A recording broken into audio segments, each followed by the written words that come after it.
Hello student, welcome back to the channel study with Radha.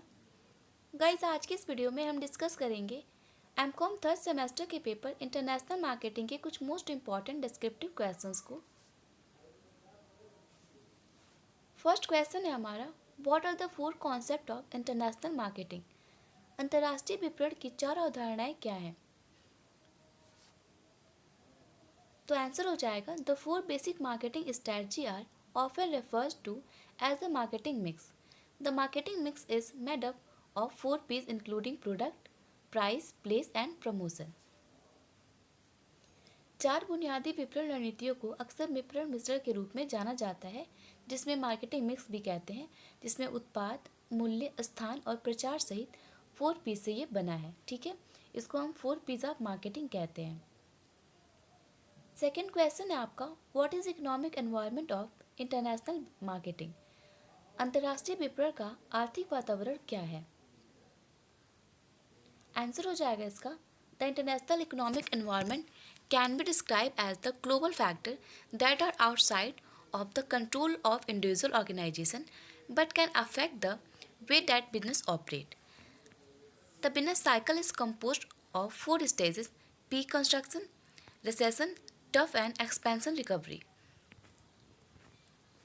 अंतर्राष्ट्रीय आर्थिक वातावरण को ऐसे वैश्विक कारकों के रूप में वर्णित किया जा सकता है जो व्यक्तिगत संगठनों के नियंत्रण से बाहर है, लेकिन व्यवसायों के संचालन के तरीके को प्रभावित कर सकते हैं। व्यापार चक्र 4 कारणों से बना है: शिखर, संकुचन, मंदी या गर्त और विस्तार या वसूली। ओके,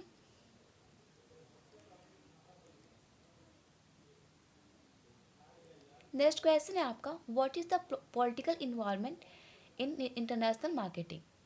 अंतर्राष्ट्रीय विपणन में राजनीतिक कानून वातावरण क्या है?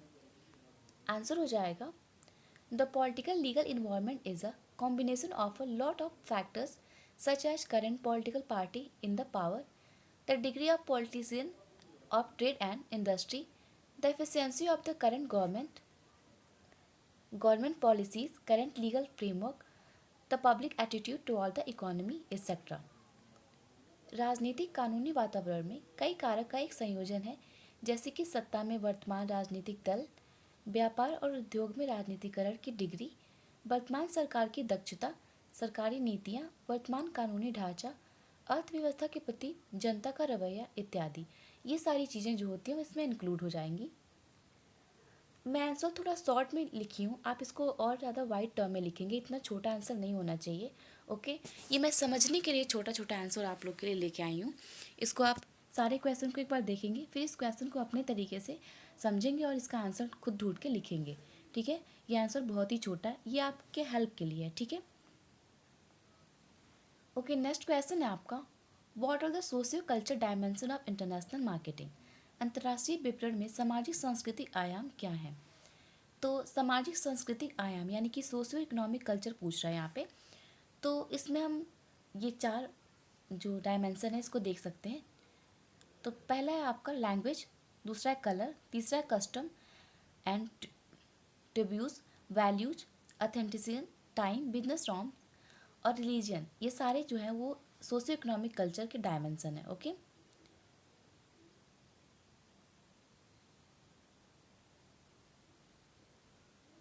नेक्स्ट क्वेश्चन हो जाएगा आपका, what impact does scientific and technological environment have on international marketing. वैज्ञानिक और तकनीकी वातावरण का अंतर्राष्ट्रीय विपणन पर क्या प्रभाव पड़ता है? तो आंसर हो जाएगा इसका, the level of technological development of a nation affect the attractiveness of doing business there as well as the type of operations that are possible. Marketers is developed nations cannot take many technological advancement for granted. They may not be available in lesser development nation. किसी राष्ट्र के तकनीकी विकास का स्तर वहाँ व्यापार करने के आकर्षण के साथ साथ संभावित संचालन के प्रकार को भी प्रभावित करता है। विकसित देशों में विपणन ये नहीं ले सकता है।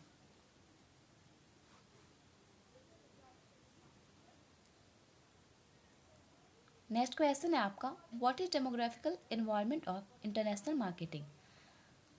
अंतर्राष्ट्रीय विपणन का जनसांख्यिकी वातावरण क्या है? तो आंसर हो जाएगा इसका, The demographical environment in marketing is the study of human population in terms of size, density, location, age, sex, race, and occupation.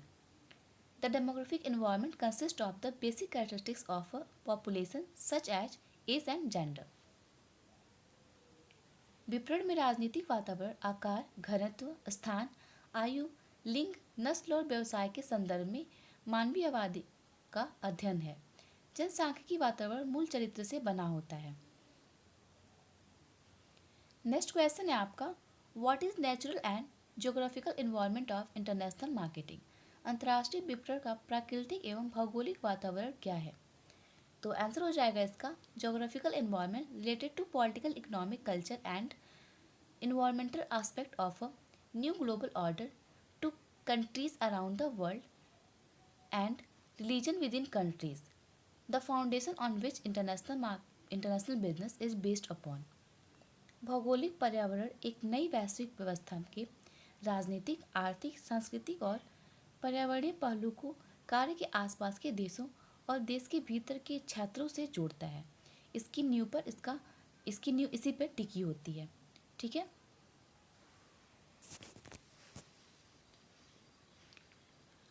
Next question है आपका, what are the main direction and feature type and stage of international marketing research.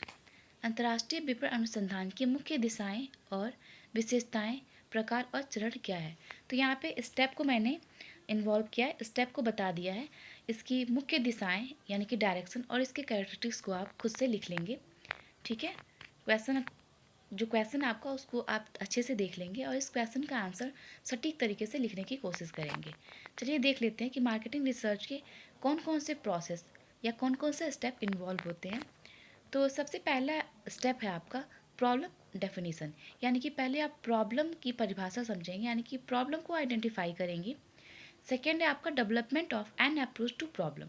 Problem के लिए आप किसी approach को develop करेंगे, यानी कि हाइपोथेसिस डेवलप करेंगे। ठीक है। थर्ड है आपका रिसर्च डिज़ाइन फॉर्मुलेशन।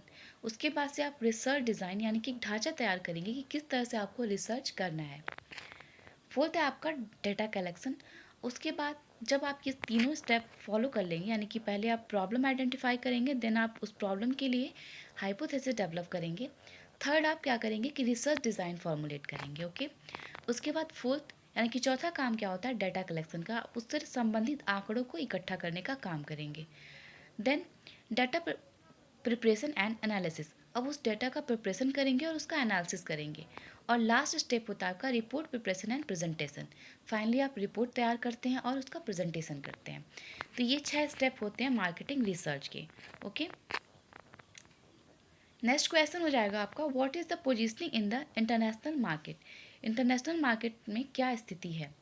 तो इसका आंसर हो जाएगा market positioning is the strategic exercise we use to establish the image of a brand or product in a consumer mind. This is achieved through the 4 P's: promotion, price, place and product. The more detailed your positioning strategy is, the define the P's of the more effective and strategy will be. यानी ये answer कह रहा है आपका कि जो positioning होती है प्रोडक्ट की, तो उसमें क्या होता है कि जो इसमें स्ट्रैटेजी लगाई जाती है कि एक ऐसे तरीके से काम किया जाता है जिसमें जो प्रोडक्ट होता है कंज्यूमर के माइंड में उसकी इमेज, उस प्रोडक्ट के ब्रांड से या उस प्रोडक्ट की अच्छी क्वालिटी से कंज्यूमर के माइंड में एक इमेज सेट हो जाए। ठीक है।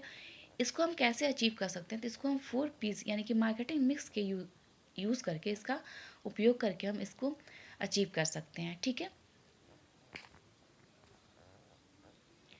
नेक्स्ट क्वेश्चन है आपका, what is the essence of product policy in the global market. वैश्विक व्यापार में उत्पाद नीति का सार क्या है? तो आंसर हो जाएगा आपका product policy involve making decision about pricing, packaging, product quality and marketing. These decisions are important to ensure that the product is competitively priced in the marketplace. उत्पाद नीति में मूल्य निर्धारण, पैकेजिंग, उत्पाद की गुणवत्ता और विपणन के बारे में निर्णय लेना शामिल है।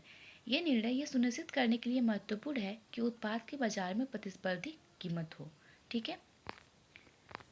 नेक्स्ट क्वेश्चन है आपका, what is product development and how this is important in global market.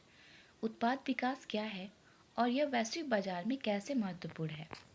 तो आंसर हो जाएगा इसका product development also called new product management is a series of step that include the conceptualization, design, development, and marketing of newly created or newly rebranded goods or services. Product development include a product's entire journey from the initial idea of after its marketing release. उत्पाद विकास, जिसे नया उत्पाद प्रबंधन भी कहा जाता है, चरणों की एक श्रृंखला है जिसमें नवनिर्मित एवं नव पुनर्ब्रांडेड सामान या सेवा की अवधारणा, डिजाइन, विकास और विपणन भी शामिल होता है। नेक्स्ट क्वेश्चन है आपका, what are the important method of pricing in international marketing. अंतर्राष्ट्रीय विपणन में मूल्य निर्धारण की महत्वपूर्ण विधियाँ क्या है?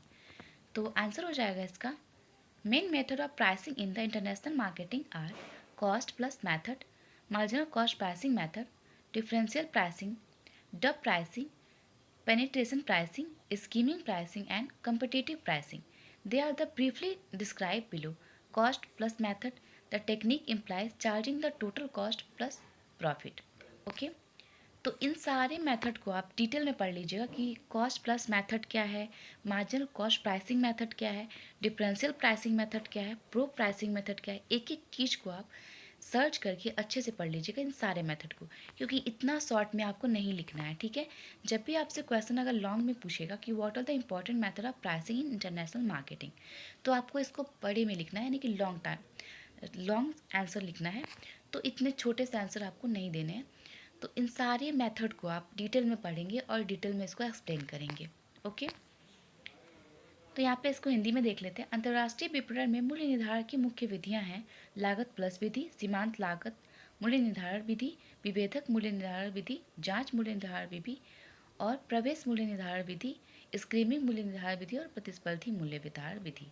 ठीक है, ये सारे मेथड हैं, तो आप इसको अच्छे से पढ़ लेंगे। आई होप आपको ये सारे क्वेश्चन समझ में आए हो। मिलते हैं नेक्स्ट वीडियो में कुछ और इंपॉर्टेंट क्वेश्चंस के साथ। Thank you, have a good day.